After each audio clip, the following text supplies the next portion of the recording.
यीशु मसीह के सामर्थी मीठे और अद्भुत नाम में आप सबों को मेरा सलाम।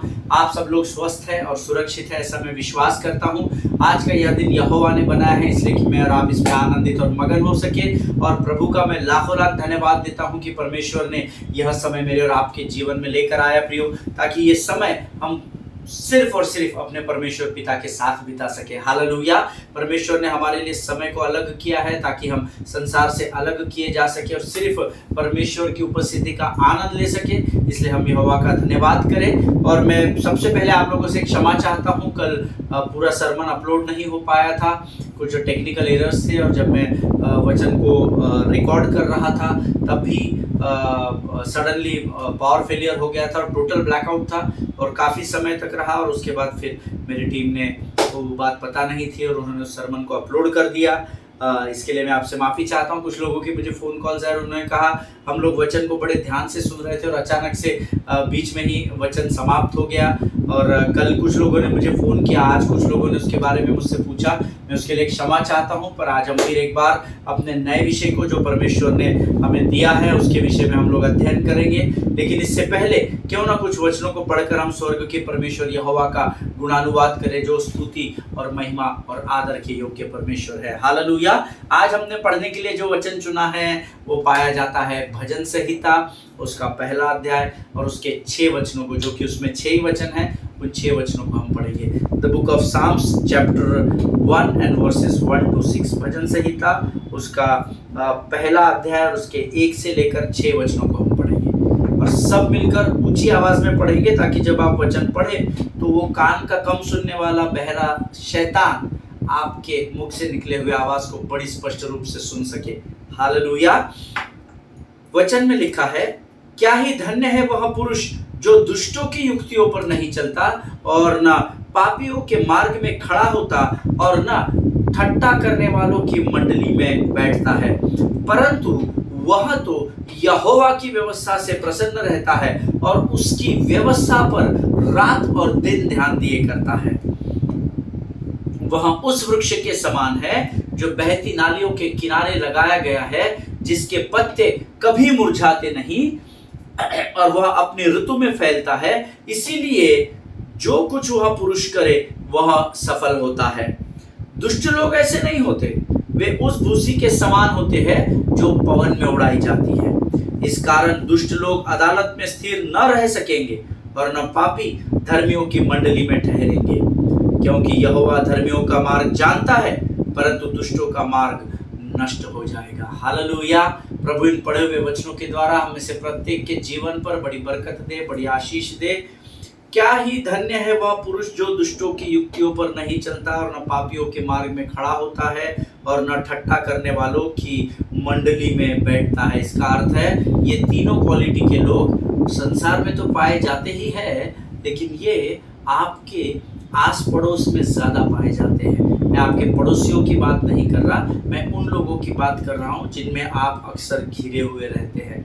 वो चाहे आपके रिश्तेदार हो, चाहे कलीसिया के लोग हो, चाहे आपके कलीग्स हो, कहीं पर भी आप क्यों ना खड़े हो, परंतु ऐसे लोग आपके आसपास ही मंडराते पाए जाते हैं। धन्य है वह पुरुष जो दुष्टों की युक्तियों पर नहीं चलता। इसका मतलब है आप ऐसे लोगों से घिरे रहेंगे जहां पर वे लोग दुष्ट बातें करेंगे, दुष्ट युक्तियां बनाएंगे, लेकिन आप उस गलत कार्य का भाग नहीं बनेंगे। और न पापियों के मार्ग में खड़ा होता है। इसका मतलब है आपके चारों ओर पाप से भरे हुए लोग घूम रहे हैं, लेकिन आप उनसे अपने अलगाव को बनाकर रखेंगे। और न ठट्टा करने वालों की मंडली में बैठता है। हालेलुया। अब ये जो ठट्टा करने वाली मंडली है ये हर जगह हर स्थान पर पाई जाती है, कलीसिया के बाहर, कलीसिया के अंदर, लेकिन धन्य है वो पुरुष जो ठट्टा करने वालों की मंडली में नहीं बैठता, उनसे दूर रहता है। हालेलुया। परंतु वो यहोवा की व्यवस्था से प्रसन्न होता है। वो दुष्टता से, पाप से, ठट्टा करने से दूर रहता है, लेकिन वो परमेश्वर के वचनों पर चलता है और उसी में अपने जीवन को प्रसन्नता में देखता है। हालेलुया। और उसकी व्यवस्था पर, अर्थात परमेश्वर की ये जो पवित्र शास्त्र मुझे और आपको दिया गया है, इस पर रात और दिन ध्यान दिए रहता है। हालेलुया। और जब मैं इस वचन को पढ़ रहा था, मुझे वचन, ये बहुत ही अद्भुत भजन है, भजन संहिता 1, और वचन में लिखा है उसकी व्यवस्था पर रात दिन ध्यान करता रहता है। हालेलुया। अर्थात हर पल हर क्षण जब आप यहोवा के वचनों में बने रहते हैं तो आप ना ठट्टा करने वालों की मंडली का भाग बनेंगे, ना आप पाप का भाग बनेंगे, ना आप दुष्ट लोगों के बीच में पाए जाएंगे। हालेलुया। वह उस वृक्ष के समान है। कौन? वो पुरुष, वो स्त्री, वो भाई, वो बहन जो व्यवस्था पर रात दिन ध्यान दे रहते हैं और व्यवस्था से प्रसन्न रहते हैं। ऐसे लोग उस वृक्ष के समान है जो बहती नालियों के किनारे लगाया गया है और अपने ऋतु में फैलता है, जिसके पत्ते कभी मुरझाते नहीं।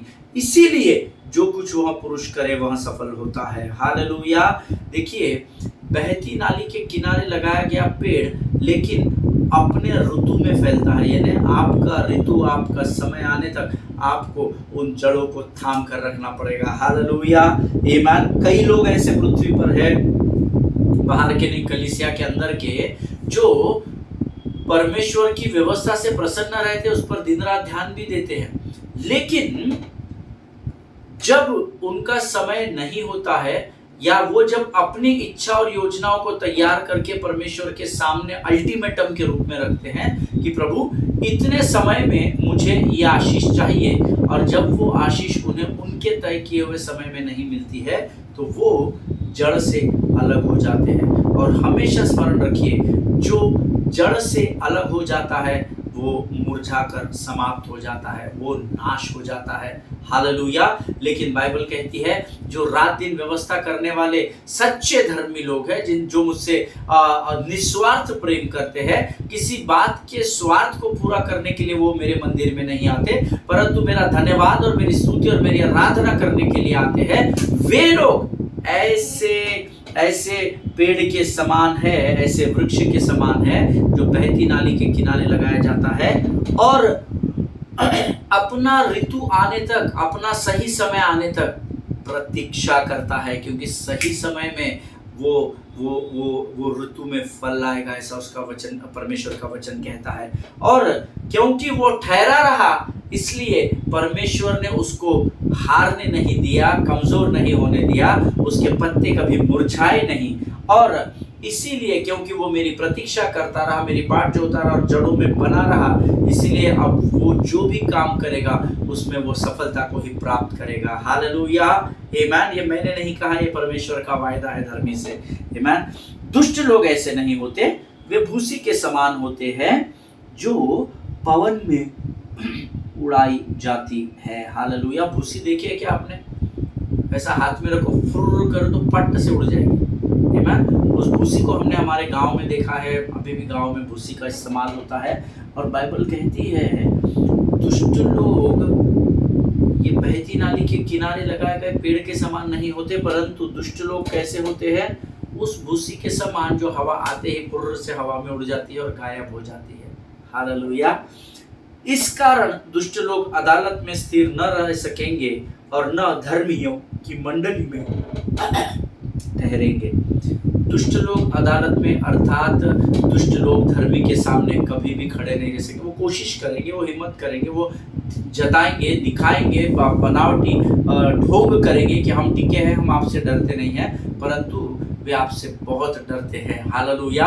क्योंकि आपके अंदर या मेरे अंदर जो आत्मा रहता है वो उससे बढ़कर है, जो उस दुष्ट इस पृथ्वी पर राज्य करता है।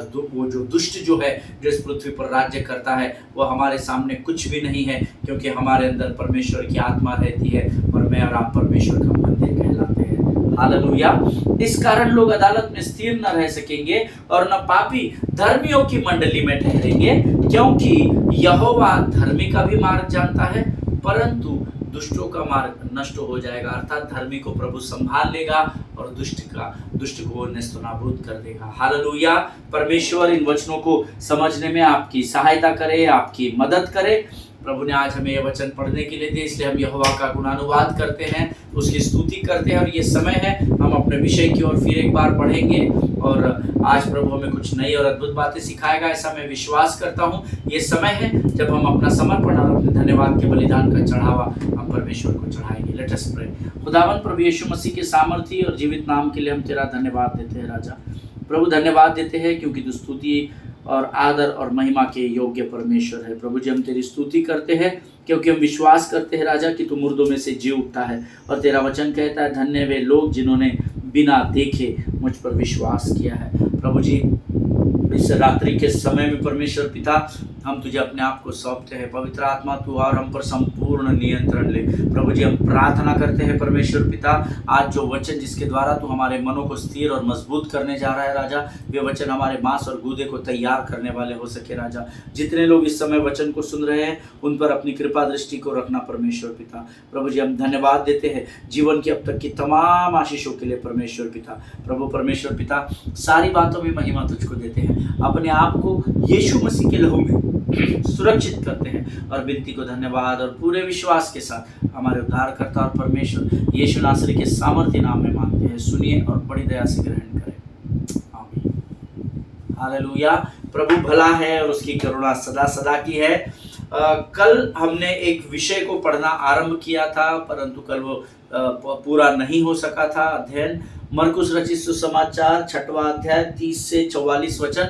मैं चाहता हूँ आज हम फिर एक बार इन वचनों को पढ़ लें। आप जल्दी से अपने अपने पवित्र शास्त्र में मरकुस की किताब जो कि नए नियम में पाई जाती है उसको निकाल ले, उसका 6वां अध्याय खोल ले और उसके 30 से लेकर 44 वचनों को हम पढ़ेंगे। आमीन। The gospel of mark chapter 6 versus 30 to 44। और वचन में लिखा है, प्रेरितों ने यीशु के पास इकट्ठे होकर जो कुछ उन्होंने किया और सिखाया था सब उसको बता दिया। उसने उनसे कहा, तुम आप अलग किसी जंगली स्थान में जाकर थोड़ा विश्राम करो, क्योंकि बहुत लोग आते जाते थे और उन्हें खाने का अवसर भी न मिलता था। इसलिए वे नाव पर चढ़कर सुनसान जगह में अलग चले गए और बहुतों ने उन्हें जाते देखकर पहचान लिया और सब नगरों से इकट्ठे होकर वहां पैदल दौड़े और उनसे पहले जा पहुंचे।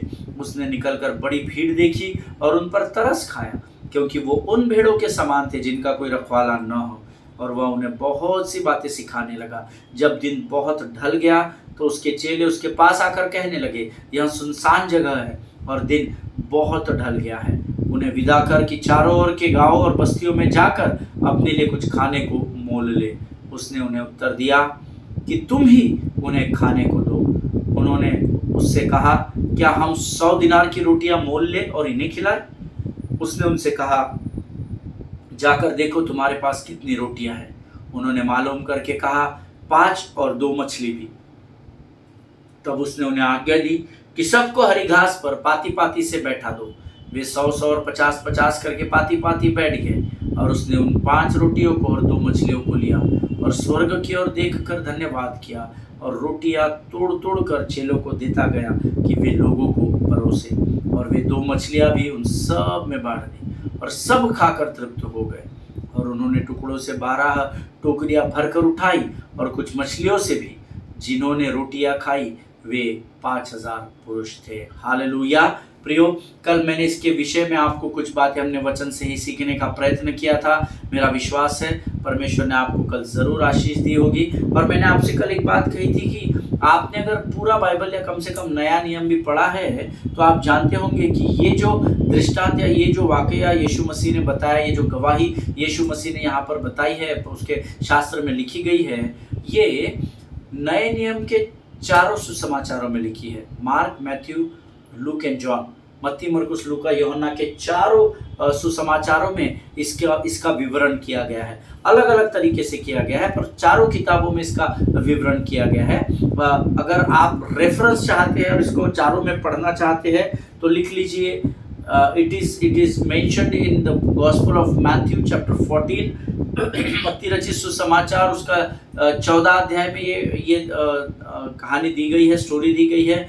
यूहन्ना के 6वें अध्याय में इसको लिखा गया है। लूका रचित सुसमाचार उसके 9वें अध्याय में लिखा गया है, और मार्क जो कि हमने अभी पढ़ा उसके 6वें अध्याय में लिखा गया है। आमीन। जब जब किसी भी वचन को या स्टोरी को या दृष्टांत को पवित्र शास्त्र में एक से अधिक बार मेंशन किया गया है या लिखा गया है, इसका सीधा अर्थ है कि वो बातें कलीसिया के लिए बहुत गंभीर और बहुत ही महत्वपूर्ण है। आमीन। 4 गॉस्पेल्स में इसको मेंशन किया गया। That means this story is very important for each one of us, those who believes in Christ. Amen. वो लोग वो धर्मी जो यीशु मसीह पर विश्वास करते हैं, उनके लिए ये स्टोरी बहुत ही इम्पोर्टेंट है। आमीन। और ये अध्ययन जो अभी हमने पढ़ा है, it is mentioned in all the 4 gospels and Bible says one very clear message through this is Jesus care about those who are in need. हालेलुया। यीशु मसीह उन लोगों की सुधि लेता है जो जरूरतमंद होते हैं। हालेलुया। मैं और आप ऐसे परमेश्वर की सेवा करते हैं जो हमारी जरूरत में हमेशा हमारे साथ पाया गया है। हालेलुया। आप में से यहाँ पर बहुत सारे ऐसे लोग होंगे जो इस समय इस वचन को सुन रहे हैं, जो मेरे बात से जरूर सहमत होंगे। आमीन। लगभग सभी को सहमत होना चाहिए, क्योंकि इस कहानी से एक बात ये समझ में आ जाती है कि जो जिनकी जरूरत होती है, जरूरत के समय में, धर्मी के जरूरत के समय में उनका परमेश्वर यीशु नासरी हमेशा उनकी मदद के लिए तैयार रहता है। हालेलुया। आमीन। देखिए, कई लोग सोचते हैं आप क्या करते हैं, हम यीशु मसीह के लिए आत्माओं को बचा रहे हैं, लेकिन दैट इज वेरी इंपॉर्टेंट और वही हमारा ध्येय है। बट यीशु मसीह की सेवकाई सिर्फ आत्माओं को बचाना ही नहीं है, लेकिन ये अध्ययन बताता है यीशु मसीह की सेवकाई जरूरतमंदों के साथ उनकी जरूरत में खड़े रहना भी होता है। हालेलुया। आमीन। जिनके सुनने के कान हो वो सुन ले, और समझने का आत्मा हो जान ले प्रभु का आत्मा क्या कहना चाहता है। आमीन। यीशु मसीह के लिए आत्माओं को बचा रहे हैं, वो हमारा मुख्य लक्ष्य है। आमीन। यीशु मसीह अंधकार को आप खाली कर रहे हैं और ज्योति में लोगों को लेकर आ रहे हैं, ये सबसे बड़ी सेवा है। लेकिन केवल सेवा उतनी ही नहीं है। यीशु समाचार प्रचार किए, बचा बचा नहीं बचा नहीं बचा, निकल गए, नो नो नो नो। यीशु मसीह इस कहानी स्टोरी के द्वारा हमें बताता है कि उसका हमारा काम सिर्फ आत्माओं को बचाना नहीं, परंतु जरूरतमंदों को उनकी जरूरत के समय में उनके साथ खड़े रहना, भूखों को खिलाना, प्यासों को पानी पिलाना, ये भी सब हमारे ही लिए परमेश्वर ने रख छोड़ा है। हालेलुया। आमीन। प्रभु आपको बड़ी आशीष इस बात को समझने के लिए। और जब ये वचन जब मैं पढ़ रहा था, प्रभु ने मुझसे बहुत सारी बातें की। This record in the Bible is not simply made to attention a miracle. इस बात को याद रखिए, ये जो स्टोरी यहाँ पर चारों अध्ययन में दी गई है, वो सिर्फ ये दिखाने के लिए नहीं लिखी गई है कि यीशु मसीह ने कितना बड़ा चमत्कार कर दिया। No no no. Obviously my God, your God whom we serve, he is a God of miracles. Amen. He is a God of signs and wonders. वो चिन्ह और चमत्कारों को करने वाला महान और अद्भुत परमेश्वर है, वो आश्चर्य कर्म करने वाला महान और अद्भुत परमेश्वर है। बट ये कहानी सिर्फ चमत्कार के विषय में नहीं बताती है, but it is also meant to share a mission and a mandate upon every generation of believers. Hallelujah. ये जो स्टोरी है, ये सिर्फ यीशु मसीह के चमत्कार को ही बड़ा दिखाने के लिए यहाँ पर नहीं लिखी गई है, परंतु ये इसलिए भी लिखी गई है ताकि मनुष्य या विश्वासी अपने उद्देश्य को और परमेश्वर की ओर से आए हैं अपने मैंडेट अर्थात आदेश को बड़ी गंभीरता से समझकर उस पर कार्य कर सके। हालेलुया। आप और मेरे और आपके जीवन में, हम सबों के जीवन में परमेश्वर ने एक उद्देश्य रखा है, और उस उद्देश्य को पूरा करने के लिए, उस पर्पस को पूरा करने के लिए उसने हमें कुछ आदेश दिए हैं, कुछ आज्ञाएं दी है, कुछ चेतावनियां दी है, और जब हम उनका पालन करते हैं तो हम चिन्ह और चमत्कार को देखते हैं। हालेलुया। आमीन। परमेश्वर आपको आशीष दे। केवल चमत्कार कि कैसे 2 मछली और 5 रोटी से इतनी बड़ी भीड़ को खिला दिया, केवल चमत्कार को दिखाने के लिए नहीं, परंतु इसके द्वारा परमेश्वर हमें अपने उद्देश्य और उस उद्देश्य को पूरा करने के लिए जो आदेश हमको पवित्र शास्त्र और स्वर्ग की ओर से दिया गया है, उसके विषय में भी बात करता है। हालेलुया। बाइबल से जो अध्ययन हमने किया उसमें लिखा हुआ है, उसने उन्हें उत्तर दिया, है ना। उसने अर्थात यीशु मसीह के पास जब ये चले गए कि प्रभु अब इनको यहाँ से रात हो रही है, बहुत लेट हो रहा है, बहुत सूरज ढलने पर ही है, अब ask them to go away from here, और गांव में जाकर अपने लिए रोटी मोल ले लो। ये यीशु मसीह से ये चेले कह रहे थे। उसके बाद लिखा हुआ है, लेकिन उसने उन्हें उत्तर दिया, यीशु मसीह ने उन्हें उत्तर दिया, तुम ही उन्हें खाने को दो। हालेलुया, तुम ही उन्हें खाने को दो। कई बार परमेश्वर हमें कुछ आज्ञा देता है और हम उन आज्ञाओं का अधिकतर समय तो समझ ही नहीं पाते, क्योंकि हमारे अंदर व्यवस्था की पुस्तक हमारे चित्त में है ही नहीं। हम तो खाली जो पसंद है वो वचन खोलकर पढ़ लेते हैं, 5-10 मिनट दुआ कर लेते हैं। हमको लगता है हमने स्वर्ग पर एहसान कर दिया दुआ प्रार्थना और आराधना करके, तो हमको आधी चीजें प्रभु की समझ में नहीं आती। ये चेले भी खुद भूखे थे। आपको स्मरण होगा, हमने जब इस वचन को भी शुरुआत में पढ़ा, तुम सेवकाई में इतने व्यस्त थे कि तुमने भी सुबह से कुछ खाया नहीं है, तुम सेवकाई करके आए हो, तो एक काम करो, तुम कहीं सुनसान जगह पर जाओ, आराम करो। ये यीशु मसीह उनसे कह रहा है।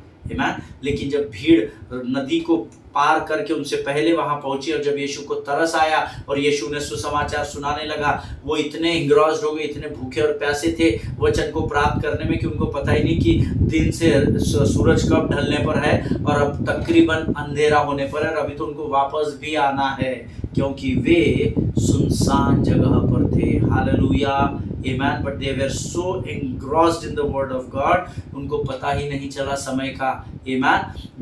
कई बार हमारे कलीसिया में क्या होता है, 12 बजे चर्च समाप्त होना है, पास्टर 12:15 तक प्रचार कर रहे हैं, तो हम घड़ी देखने लगते हैं। खासकर तब जब पास्टर प्रचार करते करते हमारी ओर देखता है तो हम घड़ी देखते हैं। अब उसको कुछ नहीं बोल सकते, तो इनडायरेक्टली हम अपनी घड़ी को देखकर उसको ये जताने की कोशिश करते हैं, sir we are already running late, हमको घर जाना है, जाते जाते मटन की दुकान से मटन खरीदना है और फिर हमको जाकर घर पे पकाना है, खाना खाना है। आप आपका प्रचार और ये सब बंद करो, हो गया 12 बजे तक ही आपका समय था। ईमान, अगर आप उस भीड़ का भाग है, उस सोच का भाग है, तो आपकी जय मसीह की है। ईमान, ये लोगों के बारे में लिखा है, भूखे प्यासे, इतना वचन सुनने के बाद भी जैसे इन्होंने देखा ये लोग वो पार जा रहे, भूख और प्यास आत्मा की इतनी अधिक थी, वचनों की इतनी अधिक थी कि उनसे पहले ही थल्ले थल्ले करके किनारे किनारे होते हुए उनसे पहले उस पार जा पहुंचे। और अब यहाँ पर सुन रहे हैं, फिर चेले आते हैं, अरे गुरु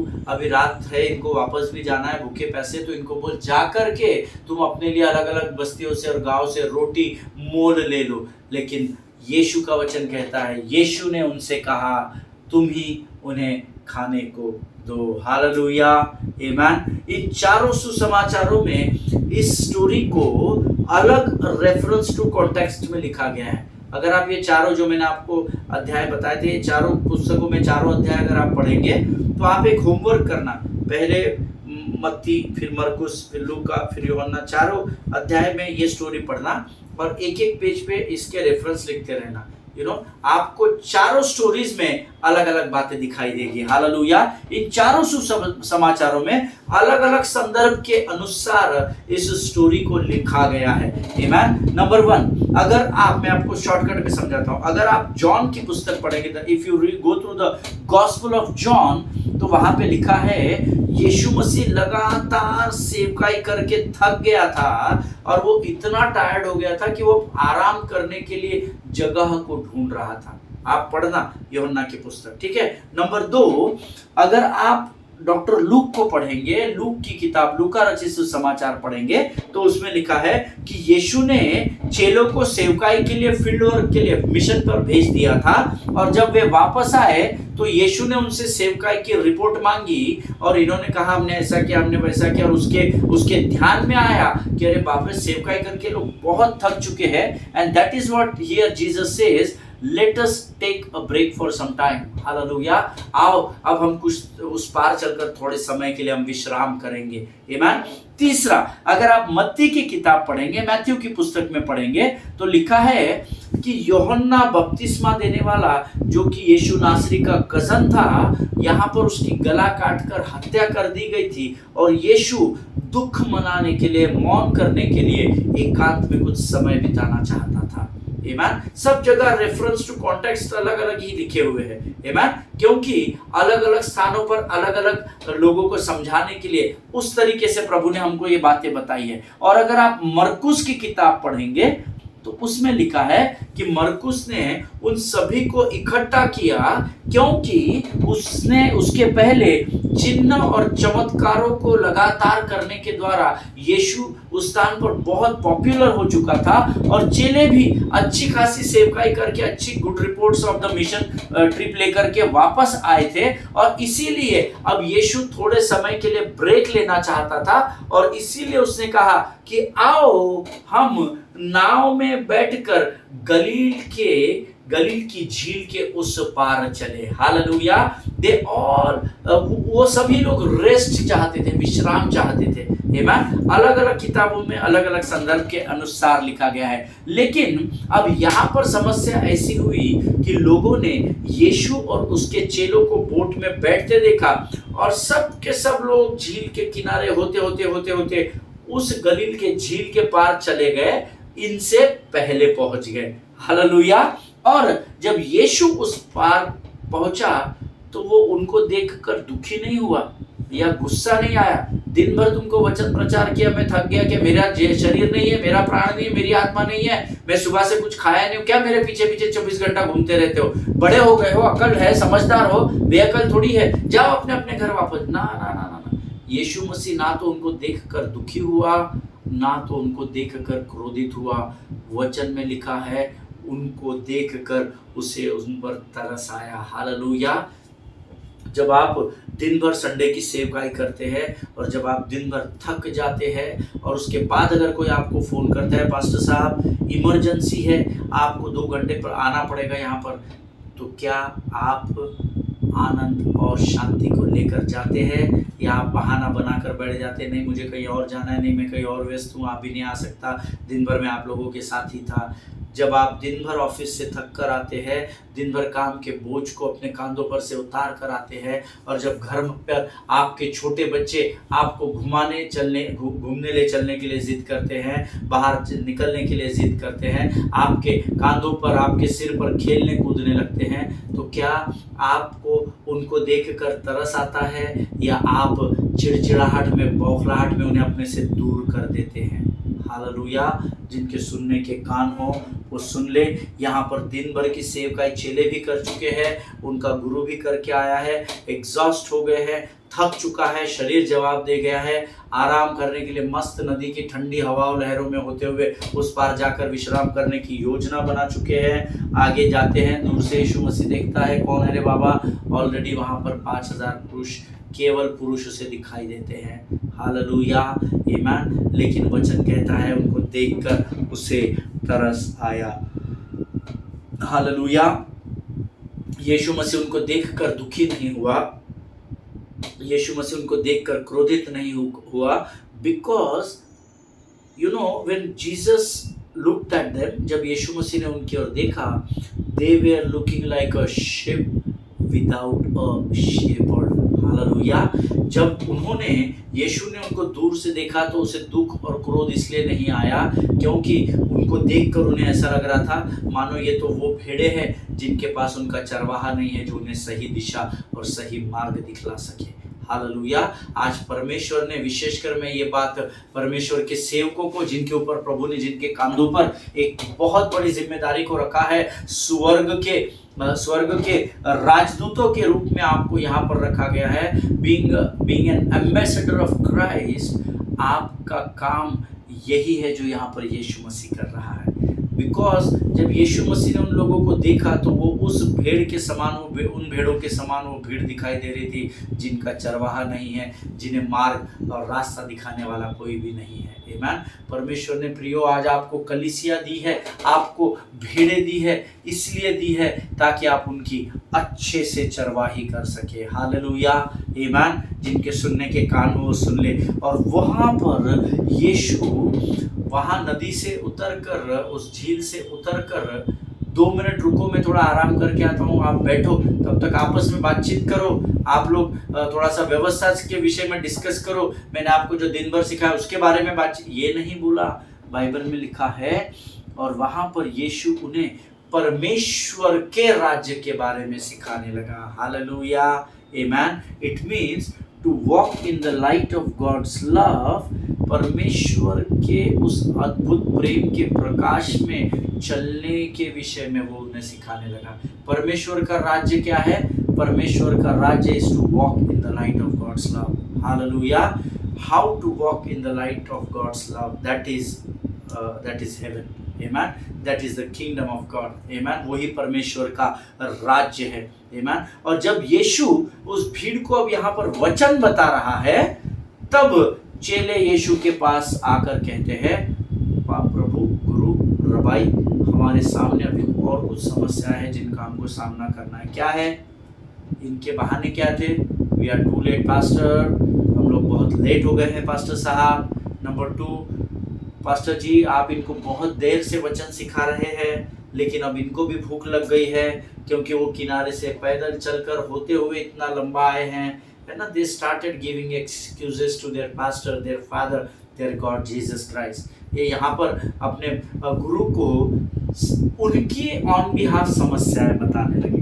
भूख इनको लगी थी, ये भी भूखे थे, there is no doubt, but direct कैसा बोले? प्रभु बोले मैं भी तो भूखा पैसा हूँ, मैं इतने शिद्दत से प्रभु के राज्य का प्रचार कर रहा हूँ और तुमको खाने की सूझ रही है। तो बेचारे डर के मारे इनके बहाने से बोलने लगे कि अब तो सूरज ढलने पर है और ये तो सुबह से भूखे और प्यासे है, ये तो थल्ले ही थल्ले चल कर आए हैं, इतने समय से वचन सुन रहे, थक गए हैं। एक्सक्यूजेस देने लगे। Many times the people of God, जो परमेश्वर के सेवक हैं, वो भी ऐसे ही एक्सक्यूजेस देते हैं। जो शिष्य लोग हैं वो भी कई बार ऐसे ही एक्सक्यूजेस देकर अपनी जिम्मेदारी से भागने की कोशिश करते हैं। आप शायद नहीं होंगे, पर ऐसे बहुत सारे लोग हैं जिनको मैं जानता हूँ। आमीन। अगर सरल और दूसरे शब्दों में कहूँ तो the disciples almost says that crowd is hungry. Amen.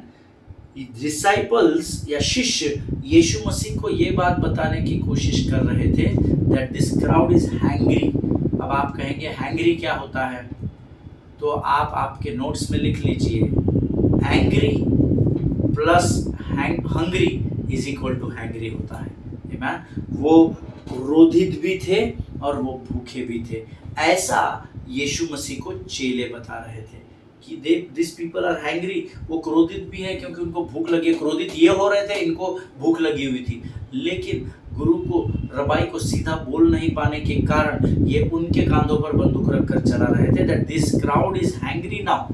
Hangry मतलब हैंग्री भी है और हंग्री भी है, गुस्से में भी है और अब इनको भूख भी लग चुकी है। जब आपको, एक उदाहरण के तौर पर, जब आपको बहुत भूख लगती है लेकिन खाने को कुछ प्राप्त नहीं होता ना, तो क्या होता है? सबसे पहले आपको गुस्सा आ जाता है।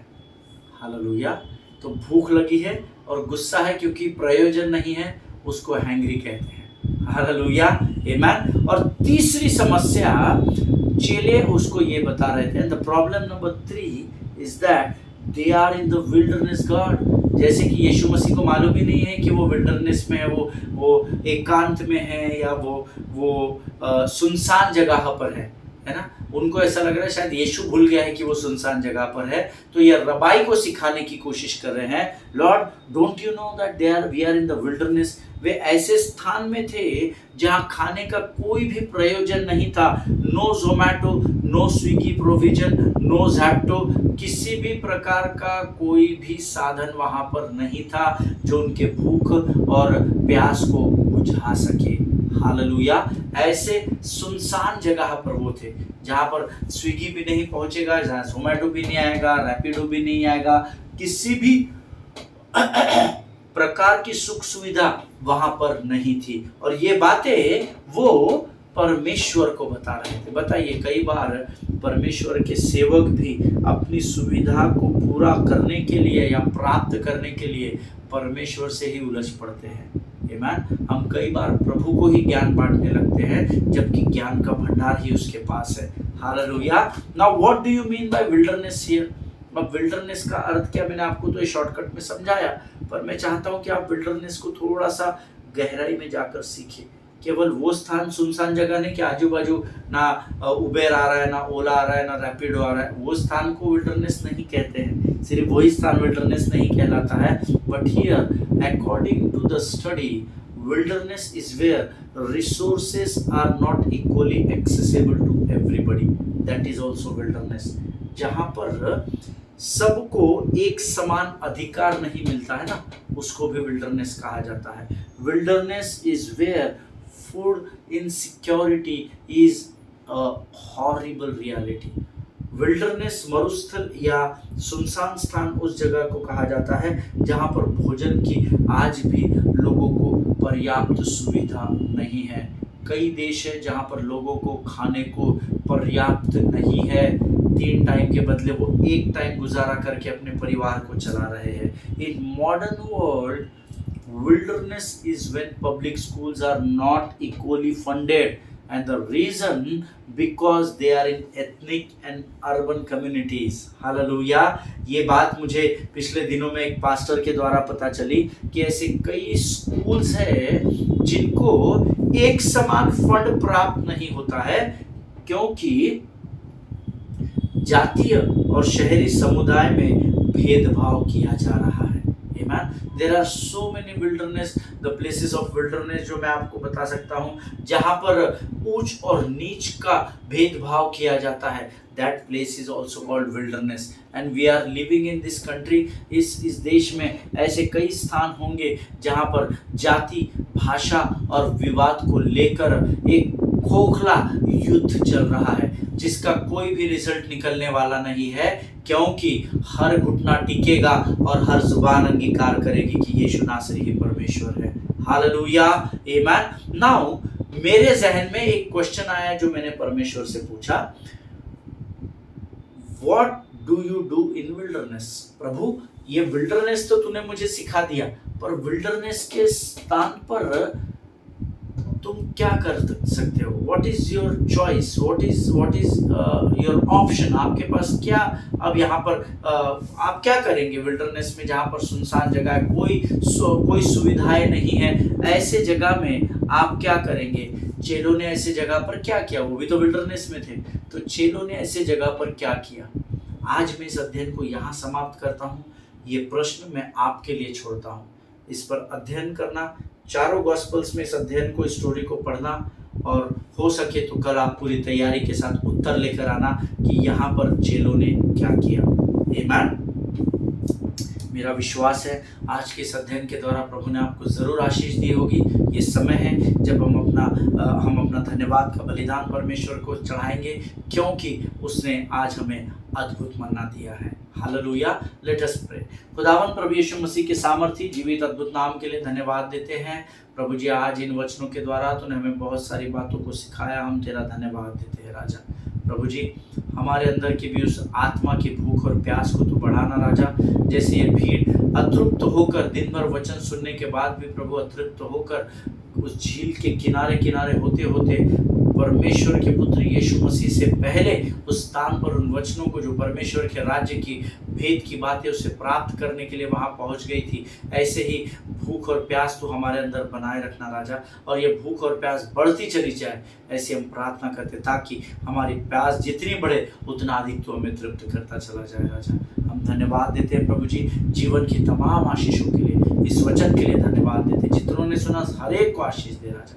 अपने आप को इस समय में यीशु मसीह के लहू में सुरक्षित करते हैं और विनती को धन्यवाद और पूरे विश्वास के साथ हमारे उद्धारकर्ता परमेश्वर यीशु नासरी के सामर्थ्य नाम में मांगते हैं. सुनिए और बड़ी दया से ग्रहण करें. आमीन. हालेलुया. इजराइल के लिए प्रार्थना करें, भारत देश के लिए प्रार्थना करें, अपने पासवानों के लिए, उनके परिवारों के लिए प्रार्थना करें. भारत देश के प्रधानमंत्री आदरणीय मोदी जी और राष्ट्रपति और उपराष्ट्रपति और तमाम सेंट्रल और स्टेट के मिनिस्टर्स, एमएलएज और सारे अधिकारियों के लिए प्रार्थना करें कि परमेश्वर इन लोगों के हृदय में काम करे और ये देश परमेश्वर की शांति और परमेश्वर के आनंद से भरा रहने पाए. हालेलुया. आमीन. और विशेषकर संविधान को सीखे और इस देश की कानून व्यवस्था का पालन करते हुए अपने जीवन की गवाहियों को लोगों तक पहुंचाए. हम कल फिर मुलाकात करेंगे. तब तक स्वस्थ रहे, सुरक्षित रहे. सभी को जय मसीह की. God bless you all.